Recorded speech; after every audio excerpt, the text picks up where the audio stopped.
Makinig kayo sa akin. Mawawala man ako rito. Pero hindi mawawala. Dapat ang pananalig at pananampalatayan. Manalig lang kayo. Makakalabas din kayo dito. At habang hindi pa nangyayari yun, ang mga pamilya ninyo na umanib sa atin ang makakasama ko sa labas. Kayo na po ang bahala sa pamilya namin, Banal na Ina. Hindi ako, kundi ang banal na kapalaran. Pero huwag kayong mag-alala. Gagabayan ko sila sa tamang landas.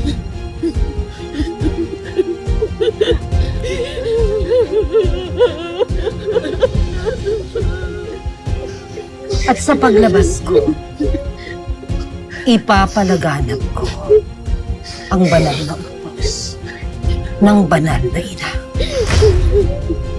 Lahat ng makasalanan mahahatulan.